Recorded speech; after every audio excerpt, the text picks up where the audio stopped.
Previous जो हमारा lecture हुआ था उसमें हमने कंप्लीट किया था प्रश्न संग्रह 6.6 का 4 सवाल, और आज के लेक्चर में हम लोग कंप्लीट करेंगे प्रश्न संग्रह 6.6 को। ठीक है, तो यहां पर जरा देखिए प्रश्न संग्रह 6.6 का 5वां सवाल आपको क्या दिया, जरा ध्यान से देखिए। यहां पर दिया है बेटा, किसी गांव में भिन्न भिन्न व्यवसायियों का प्रतिशत दिखाने वाला वृत्तालेख आकृति 6.13 में दिया गया है। इसके आधार पर दिए गए प्रश्नों के उत्तर लिखिए। यहां पर हमें कुछ प्रश्न पूछे गए हैं, उसका हमें उत्तर लिखना है। ठीक है, और यहां पर हमको एक वृत्तालेख दिया गया है। अब इसको अगर आप ध्यान से देखोगे तो यहां पर देखो बेटा, निर्माण कार्य में कितने व्यवसायी काम करते हैं बेटा, 72 अंश में आपको दिया गया है। ठीक है, यहां पर व्यवसायियों की जो संख्या है वो आपको अंश में दी गई है। निर्माण कार्य में 72 अंश काम करते हैं, कितने में से, 360 में से। फिर होटल के क्षेत्र में 72 अंश काम करते हैं, उत्पादन के क्षेत्र में 90 अंश काम करते हैं, प्रशासन में 36 अंश, विद्युत विभाग में 18 अंश, कृषि क्षेत्र में 24 अंश, और अन्न में कितना बेटा, 48 अंश। यहां पर आपको जो जानकारी है वो अंश में दी गई है। ठीक है, तो पहला सवाल क्या पूछा है, जरा ध्यान से देखिए। पहला सवाल आपको पूछा है कुल व्यवसायियों की संख्या 10,000 हो तो। अब यहां पर क्या दिया बेटा, यहां पर सभी व्यवसायियों को मिलाकर 10,000 होता है। मतलब यहां पर कुल जो लोग हैं वो कितने बेटा, 10,000 है। समझ में आ रहा है, मतलब हर एक क्षेत्र में सबको प्लस करेंगे तो 10,000 लोग हैं, 10,000 व्यवसायी है। ठीक है, तो हमें क्या करना है बेटा, तो निर्माण कार्य के क्षेत्र में कितने व्यवसायी है, निर्माण कार्य के क्षेत्र में कितने लोग काम करते हैं वो हमें ज्ञात करना है। समझ में आ रहा है। पहला क्या पूछा है बेटा, टोटल व्यवसाय आपको कितना दिया है, 10,000, और उसमें आपको पूछा गया है कि निर्माण कार्य के क्षेत्र में कितने लोग काम करते हैं, वो आपको क्या करना है बेटा, ज्ञात करना है। समझा। तो अब इसे हम लोग हल करेंगे। ठीक है, तो ध्यान से देखना बेटा, एकदम इजी है, समझने की कोशिश करना। क्वेश्चन नंबर 5, और इसे हम लोग हल करेंगे। ठीक है, अब देखो बेटा, सबसे पहले आपको क्या दिया बेटा, कुल व्यवसायियों की संख्या 3.1, कुल व्यवसायियों की संख्या कितनी है बेटा, 10,000। कितनी है, 10,000। और यहां पर बेटा ध्यान से देखिए, निर्माण कार्य के क्षेत्र में 360 में से 72 अंश लोग काम करते हैं। 360 में से 72 अंश, ये आपको इंफॉर्मेशन दिया है। ठीक है, तो निर्माण कार्य के लिए आपको केंद्रीय कोण का माप दिया है। निर्माण कार्य के लिए आपको केंद्रीय कोण का माप दिया है, तो यहां पर लिखेंगे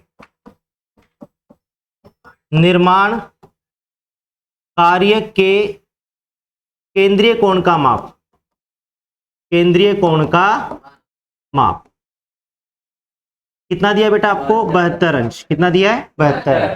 ठीक है, अब यहां पर जरा ध्यान से देखो बेटा, अगर हमें केंद्रीय कोण का माप निकालना होता, अगर हमें केंद्रीय कोण का माप निकालना होता तो हम लोग कैसे निकालते हैं, ध्यान से देखो बेटा।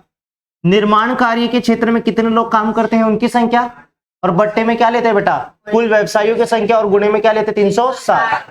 ठीक है, तो वही फॉर्मूला हम लोग यूज करेंगे। तो यहां पर लिखेंगे केंद्रीय कोण का माप, केंद्रीय कोण का माप, ठीक है, बराबर निर्माण कार्य में कितने व्यवसायी काम करते हैं हमको पता है क्या, नहीं, तो हम लोग उसके लिए क्या लेंगे बेटा, x। क्या लेंगे, x। वो हमें सबसे पहले लिखना पड़ेगा, वो हमने नहीं लिखा। ठीक है, तो यहां पर लिखेंगे माना, यहां पर वही हमें ज्ञात करना है। ध्यान से देखो, निर्माण कार्य के क्षेत्र में कितने व्यवसायी काम करते हैं, कितने व्यवसायी है वो हमें ज्ञात करना है। तो यहां पर हम लोग लिखेंगे माना निर्माण कार्य में कुल व्यवसायी बराबर क्या हो जाएगा, x। क्या हो जाएगा बेटा, x। तो केंद्रीय कोण का माप अगर हमें निकालना होता, किसके लिए बेटा, निर्माण कार्य के लिए, तो यहां पर लिखेंगे निर्माण कार्य के लिए केंद्रीय कोण का माप, केंद्रीय कोण का माप बराबर बट्टे में आएगा कुल व्यवसायी, बट्टे में क्या आएगा, कुल व्यवसायी। ठीक है, और यहां पर निर्माण कार्य में कुल व्यवसायी और गुणे में कितना रहेगा 360। कितना समझा? गुणे में 360। अब यहां पर ध्यान से देखिए बेटा, निर्माण कार्य के लिए हमें केंद्रीय कोण का माप कितना दिया बेटा 72 बराबर। निर्माण कार्य में कितने लोग काम करते पता है क्या? नहीं। तो हमने क्या लिया बेटा x बट्टे कुल व्यवसाय कितने बेटा 10,000 और गुणे में कितना रहेगा 360। कितना समझा? यहां पर ये बट्टे में तो गुणे में आ जाएगा, तो 72 के गुणे में हो जाएगा 10,000 बराबर, और ये गुणे में है तो क्या हो जाएगा बेटा भाग 360 बराबर क्या आएगा x। कितना समझा? इसको हल करेंगे तो हमको x का मान मिलेगा। x का मान मिलेगा मतलब निर्माण कार्य में कितने व्यवसाय है वो हमको मिल जाएगा। समझा? तो यहां पर देखो बेटा, 0 से ये 0 कैंसिल हो जाएगा, 36 से कम 36, 36 दूना 72, 2 का गुणा करेंगे 1000 में तो कितना आएगा 2000। तो यहां पर x का मान आएगा 2000। कितना आएगा बेटा 2000। समझा? तो यहां पर लिखेंगे इसीलिए निर्माण कार्य में कुल व्यवसायी बराबर कितना आएगा बेटा 2000। कितना आएगा? यहां तक किसी को डाउट है? पक्का ना? चलो ठीक है। अब दूसरा प्रश्न क्या पूछा है देखते हैं। समझा ना इतना? चलो ठीक है, तो मैं यहां पर लिख रहा हूं अभी। ठीक है, अब दूसरा प्रश्न आपको क्या दिया है, प्रशासन के क्षेत्र में कितने व्यवसायी कार्यरत है। प्रशासन के लिए हमें केंद्रीय कोण का माप कितना दिया है 36। कितना दिया है 36। तो यहां पर लिखेंगे पॉइंट नंबर 2, प्रशासन के लिए केंद्रीय कोण का माप। केंद्रीय कोण का माप आपको कितना दिया बेटा 36 अंश। कितना दिया है 36 अंश दिया है। ठीक है, अब यहां पर कितने व्यवसायी है वो हमें नहीं पता, तो लिखेंगे माना प्रशासन में कुल व्यवसायी बराबर कितना आएगा बेटा y। क्या आएगा बेटा y। तो यहां पर लिखेंगे प्रशासन के लिए केंद्रीय कोण का माप। केंद्रीय कोण का माप बराबर प्रशासन में कुल व्यवसायी और बट्टे में क्या आएगा बेटा कुल व्यवसायी और गुणे में कितना आएगा 360। गुणे में कितना आएगा 300। तो यहां पर लिखेंगे गुणे में 360। यहां तक किसी को डाउट है? अब देखो बेटा, यहां पर प्रशासन के लिए केंद्रीय कोण का माप आपको कितना दिया बेटा 36 अंश। तो 36 बराबर प्रशासन में कुल व्यवसायी, कुल कितने व्यवसायी बेटा y। हमने y लिया क्योंकि हमें नहीं पता है। कुल व्यवसायी कितना है बेटा 10,000 और गुणे में कितना आएगा 360 बराबर, अब ये बट्टे में तो गुणे में आ जाएगा, 36 के गुणे में आएगा 10,000 बराबर, अब ये गुणे में 360 है तो बट्टे में क्या आएगा 360 और बराबर y। अब यहां पर अगर आप ध्यान से देखोगे तो 0 और ये 0 कैंसिल हो जाएगा, 36 से कम 36, 36 से कम 1000 आएगा। कितना आएगा y का मान आया 1000, मतलब प्रशासन के क्षेत्र में 1000 व्यवसायी है। ठीक है, तो यहां पर लिखेंगे इसीलिए प्रशासन के क्षेत्र में या फिर प्रशासन में कुल व्यवसायी बराबर कितना आएगा बेटा 1000। कितना आएगा? यहां तक कुछ डाउट है? चलो ठीक है, दूसरा भी हमको आंसर मिल चुका है। ठीक है, अब तीसरा सवाल क्या पूछा है जरा ध्यान से देखिए। क्वेश्चन नंबर 3 हमें क्या पूछा है यहां पर, उत्पादन के क्षेत्र में कितने प्रतिशत व्यवसायी है। कितने व्यवसाय ये नहीं पूछा है आपको, कितना पूछा है कितने प्रतिशत। प्रतिशत में आपको पूछा है, मतलब यहां पर देखो बेटा उत्पादन क्षेत्र है 90 अंश आपको दिया है, इस 90 अंश को हमें प्रतिशत में बदलना है। अब यहां पर ये जो 90 अंश है बेटा वो किस में से 360 में से, कितने में से 300। तो यहां पर देखो उत्पादन के लिए आपको 90 अंश दिया है, ये कितने में से है 360 में से, इसमें गुणा कर दो 100 का, 100 से गुणा कर दो तो आपको पता चल जाएगा कि कितने प्रतिशत लोग वहां पर काम करते। समझा? तो यहां पर लिखेंगे पॉइंट नंबर 3, उत्पादन के लिए केंद्रीय कोण का माप, केंद्रीय कोण का माप बराबर कितना दिया बेटा? 90। कितना दिया है? 90। तो उत्पादन के क्षेत्र में कितने व्यवसायी है वो हमें क्या करना बेटा? ज्ञात करना। तो यहां पर लिखेंगे उत्पादन के क्षेत्र में कुल व्यवसायी, कुल व्यवसायी। अब यहां पर हमें प्रतिशत में निकालना है ना, तो क्या करेंगे बेटा? ध्यान से देखो, 90 अंश है कितने में से? 360 में से, गुणा करेंगे 100 से, क्योंकि हमें प्रतिशत में बदलना है। तो यहां पर क्या होगा? देखो बेटा, 0 से ये 0 कैंसिल हो जाएगा, बराबर। और उसके बाद या तो एक काम करो बेटा, सबसे इजी, 0 से ये 0 कैंसिल करो, 9 एकम 9, 9 चौक 36। यहां पर देखो 100 बचा, और बट्टे में क्या है बेटा? 4 से भाग देंगे तो कितना आएगा बेटा? 25% आएगा। तो उत्पादन के क्षेत्र में, उत्पादन के क्षेत्र में कुल व्यवसाय, कुल व्यवसाय बराबर कितना है बेटा? 25%। कोई डाउट है? इस तरह से इसको सॉल्व करना था। समझा? पक्का? चलो ठीक है। इसके बाद हम लोग अगला सवाल देखेंगे। अब अगला सवाल आपको क्या दिया है, जरा ध्यान से देखिए। क्वेश्चन नंबर 6 आपको दिया है। देखो बेटा, क्वेश्चन नंबर 6 में आपको क्या दिया है? किसी परिवार में वार्षिक निवेश का वृत्तालेख 7 की आकृति में दिया गया है। इसके आधार पर नीचे दिए गए प्रश्नों के उत्तर लिखिए। जो नीचे आपको प्रश्न दिए गए हैं उसके आपको क्या करना बेटा? उत्तर लिखना है। ठीक है? और आपको यहां पर निवेश दिया गया है। म्यूचुअल फंड में कितना निवेश किया है? 60 अंश। कितने में से? 360 में से। बैंक में सादी जमा कितना बेटा? 90 अंश। डाकघर 30 अंश। शेयर्स में कितना बेटा? 7 अंश। और उसके बाद में स्थानीय मालमत्ता में कितना है? 120 अंश। समझ में आ रहा है? कितने में से? 360 में से। समझा? चलो देखते हैं इसको कैसे सॉल्व करना है। इजी है बेटा, जैसे हमने क्वेश्चन नंबर 5 किया उसी तरह से हम लोग क्वेश्चन नंबर 6 को भी सॉल्व कर लेंगे। ज्यादा टफ नहीं है, बस आपको थोड़ा सा दिमाग लगाना है। स्टार्ट करें? अब देखो बेटा, यहां पर सबसे पहले हम लोग यहां पर लिखेंगे क्वेश्चन नंबर 6 और इसको हल करेंगे। ठीक है? पॉइंट नंबर 1, सबसे पहले आपको क्या पूछा है बेटा?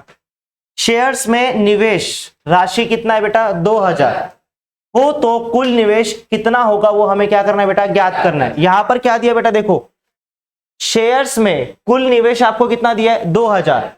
शेयर्स का सिर्फ निवेश दिया है, शेयर्स का निवेश दिया है, और आपको कुल निवेश ज्ञात करना है।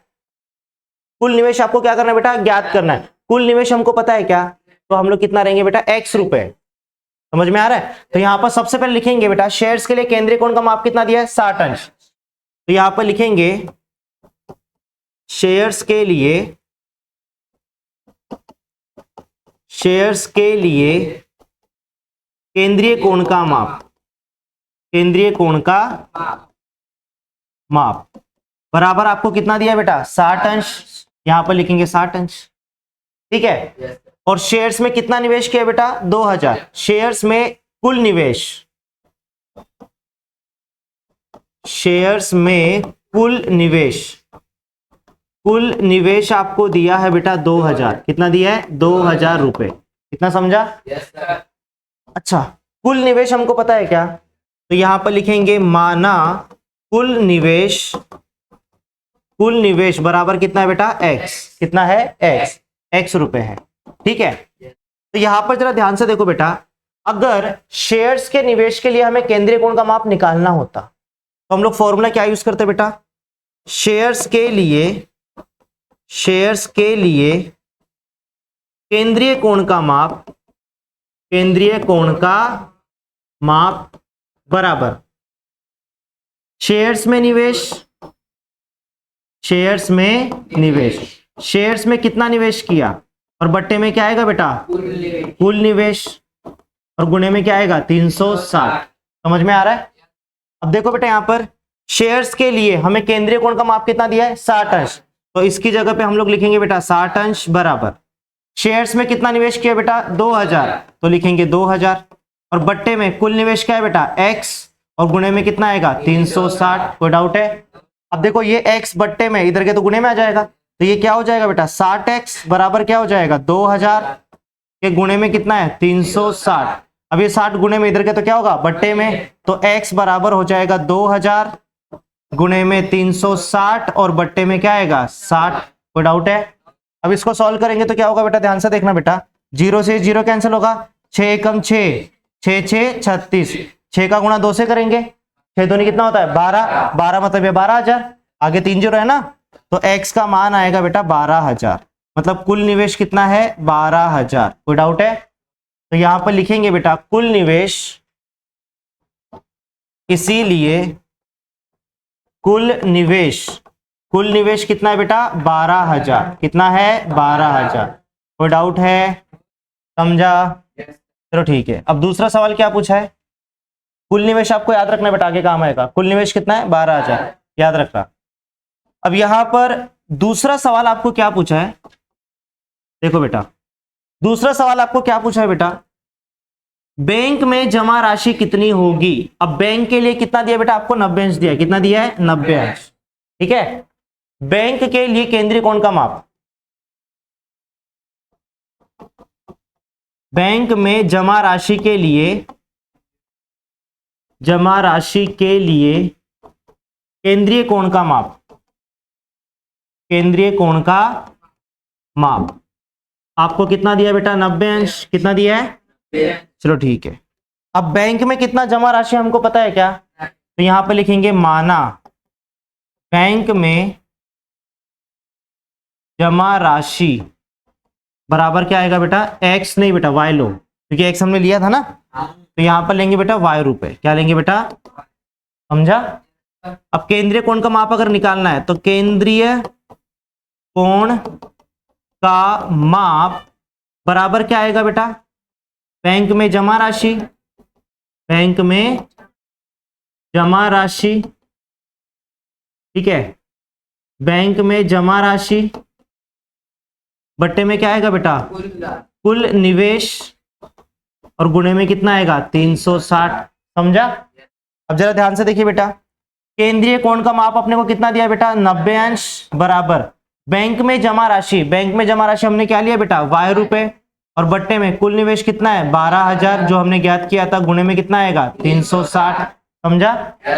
ये गुणे देखो, बट्टे में तो गुणे में हो जाएगा और गुणे का क्या हो जाएगा भाग, तो 90 में गुणा करेंगे किसका बेटा 12 से, क्योंकि बट्टे में है ना तो गुणे में आएगा 12,000, गुणे में तो भाग में आ जाएगा 360, बराबर में कितना आएगा y। अब यहां पर जरा ध्यान से देखिए, 0 से 0 कैंसिल होगा, 9 एकम 9, 9 चौक 36, 4 एकम 4, 4 तिहाई 3,000 आएगा, तो y का मान कितना आया 3,000, मतलब बैंक में 3,000 जमा है। यहां पर लिखेंगे इसीलिए बैंक में जमा राशि बराबर कितना आएगा बेटा 3,000 रुपए, समझा। चलो ठीक है, अगला सवाल क्या पूछा है देखते हैं बेटा।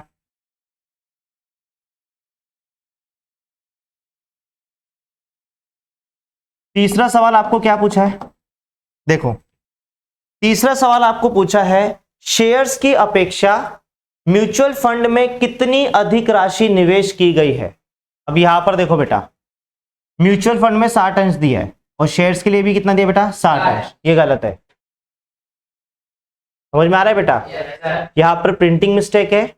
इंग्लिश की बुक में आपको क्या दिया बेटा, जो इंग्लिश का टेक्स्ट बुक है 10th का, उसमें आपको क्या दिया है, म्यूचुअल फंड की अपेक्षा स्थानीय मालमत्ता में कितना अधिक निवेश है, इन दोनों का दिया है ना कि इन दोनों का। तो क्वेश्चन में आपको चेंज करना है, जहां पर ध्यान से देखना बेटा, जहां पर शेयर्स लिखा है ना बेटा, शेयर्स लिखा है, वहां पर क्या आएगा बेटा म्यूचुअल फंड, क्या आएगा MF लिख देता हूं म्यूचुअल फंड, ठीक है। और जहां पर म्यूचुअल फंड लिखा है बेटा, जहां पर म्यूचुअल फंड लिखा है वहां पर क्या आएगा बेटा स्थानीय मालमत्ता, स्थानीय मालमत्ता, ठीक है। म्यूचुअल फंड की अपेक्षा स्थानीय मालमत्ता में कितनी अधिक राशि निवेश की गई है, ये राइट आंसर है। शेयर्स की जगह पे क्या आएगा बेटा म्यूचुअल फंड, और जो म्यूचुअल फंड लिखा है उसकी जगह पे क्या आएगा बेटा स्थानीय मालमत्ता। समझा? Yes sir. तो म्यूचुअल फंड की अपेक्षा स्थानीय मालमत्ता में कितनी अधिक राशि निवेश की गई है वो हमें क्या करना है। अब सबसे पहले क्या करेंगे बेटा, देखो सबसे पहले हम लोग क्या ज्ञात करेंगे, म्यूचुअल फंड में कितना निवेश किया है। उसके बाद हम लोग ज्ञात करेंगे स्थानीय मालमत्ता में कितना निवेश किया है, फिर जो अंतर रहेगा वो हम लोग लिख देंगे। समझा? कोई डाउट है? सबसे पहले हम लोग क्या ज्ञात करेंगे कि म्यूचुअल फंड में कितना निवेश किया है, फिर उसके बाद हम लोग ज्ञात करेंगे स्थानीय मालमत्ता में कितना निवेश किया है, फिर दोनों को कंपेयर करेंगे तो ही हमें पता चलेगा कि कितना अधिक जमा राशि है, मतलब कितना अधिक निवेश किया है। समझा? चलो ठीक है, तो सबसे पहले म्यूचुअल फंड के ज्ञात करेंगे बेटा। पॉइंट नंबर 3 बराबर, तो यहां पर लिखेंगे ए पॉइंट म्यूचुअल फंड के लिए, म्यूचुअल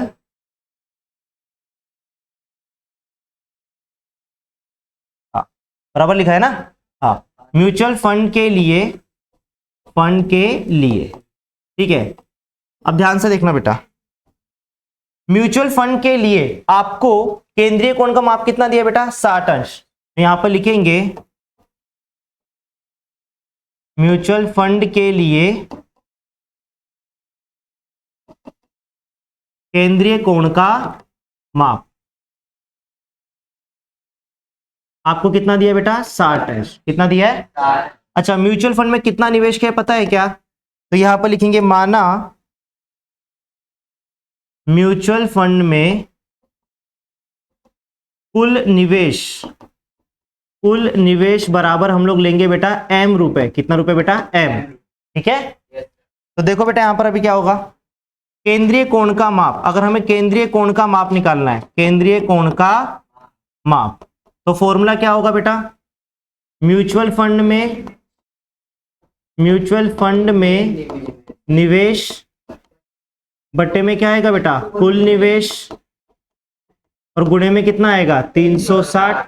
अब यहां पर देखो बेटा, यहां पर हमें केंद्रीय कोण का माप दिया है, केंद्रीय कोण का माप कितना दिया है, 60 अंश बराबर म्यूचुअल फंड में निवेश क्या लिया बेटा आपने, m, बट्टे में क्या आएगा, कुल निवेश 12,000। कुल निवेश कितना है, और गुणे में कितना आएगा, 360। इतना समझा?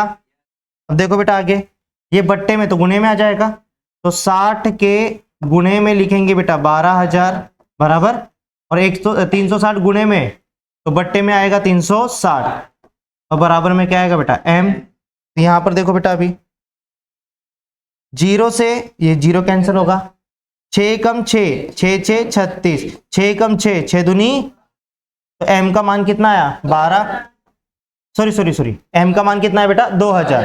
तो m का मान आया बेटा 2000। इतना समझा? ठीक है, 2000 आया, मतलब म्यूचुअल फंड में कितना निवेश किया है, 2000। कितना किया बेटा, तो यहां पर लिखेंगे इसीलिए म्यूचुअल फंड में कुल निवेश बराबर कितना है बेटा, 2000। इतना समझा? चलो ठीक है, ये तो हमने ज्ञात कर लिया। अब हम लोग ज्ञात करेंगे कि स्थानीय मालमत्ता में कुल कितना निवेश किया है, बराबर।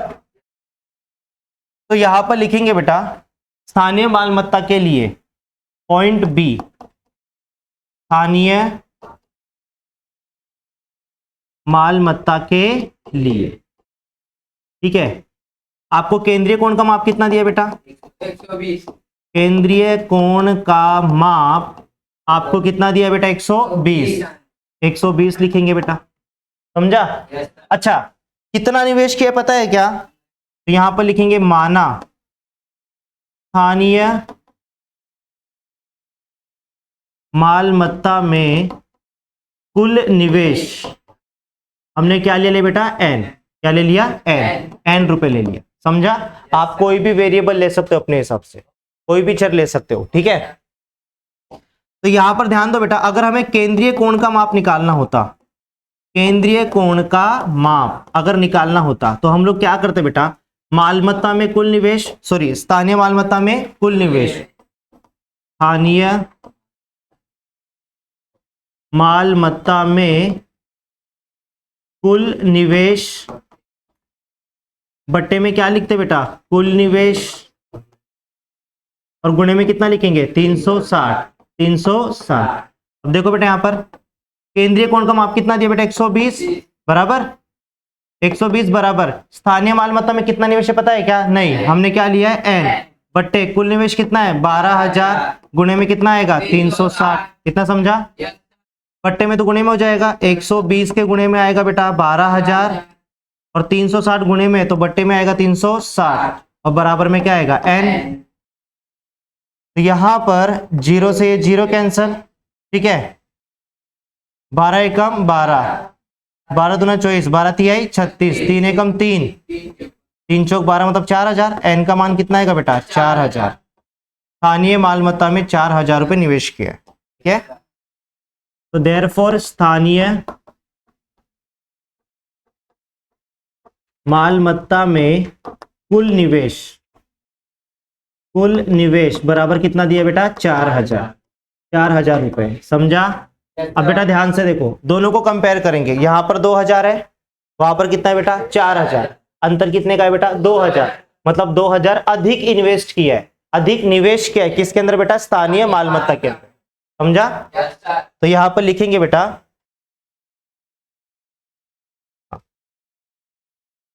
तो इसीलिए यहां पर चाहिए तो इसको 1 दे दो, इसको बेटा 2, ठीक है। तो यहां पर लिखेंगे 1 तथा 2 से, 1 तथा 2 से, ठीक है।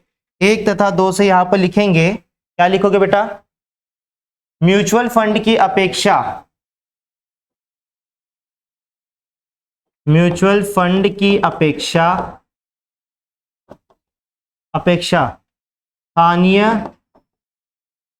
स्थानीय मालमत्ता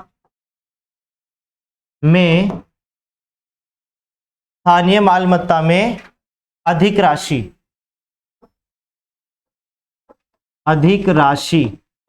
बराबर आएगा 2,000। कितना आएगा? और ये भी कैसे निकालोगे बेटा 4,000 में से माइनस करोगे 2,000 को, तब जाके आपको 2,000 मिलेगा। समझा? कोई डाउट है? चलो ठीक है। अब आखिरी क्या सवाल पूछा है देखते हैं। समझा नहीं है? Yes sir. चलो ठीक है, चौथा सवाल क्या पूछा है देखते हैं। चौथा सवाल क्या पूछा है बेटा डाकघर में निवेश कितना है। अब देखो डाकघर के लिए आपको कितना दिया बेटा 30 अंश। तो यहां पर देखो बेटा पॉइंट नंबर 4, डाकघर के लिए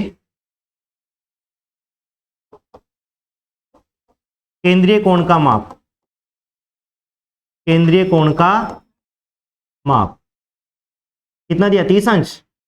कितना दिया बेटा 30 अंश दिया है ना, ठीक है। माना डाकघर में कुल निवेश बराबर हमने MNOP ले लेते हैं, ठीक है, P रुपए है, ठीक है।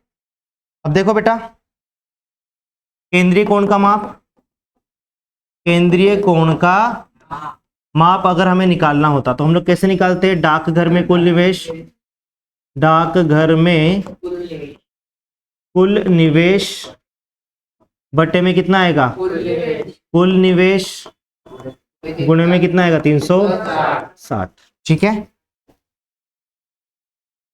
अब देखो बेटा केंद्रीय कोण का माप हमको कितना दिया बेटा 30 अंश बराबर डाकघर में कुल निवेश कितना है बेटा P और बट्टे में कुल निवेश कितना है 12,000 और गुणे में 360, ठीक है। 30 के गुणे में आएगा, अच्छा 3600 लिख दिया क्या 360, ठीक है। तो 30 के गुणे में आएगा बेटा 12,000 और गुणे में तो बट्टे में क्या आएगा 360 और गुणे में आएगा सॉरी बराबर में आएगा P। इतना समझा? अब देखो 0 से 0 कैंसल, 3 एकम 3, 3 एकम 3, 3 दूना 6, 12 और ये 12 कैंसल, 1 बचेगा। तो P का मान कितना आएगा बेटा 1,000, मतलब डाकघर में कुल निवेश 1,000 है, ठीक है। यहां पर लिखेंगे डाकघर में कुल निवेश बराबर कितना दिया बेटा 1,000 रुपए। समझा? तो यहां पर हमारा प्रश्न संग्रह 6.6 कंप्लीट होता है। समझा? ठीक है।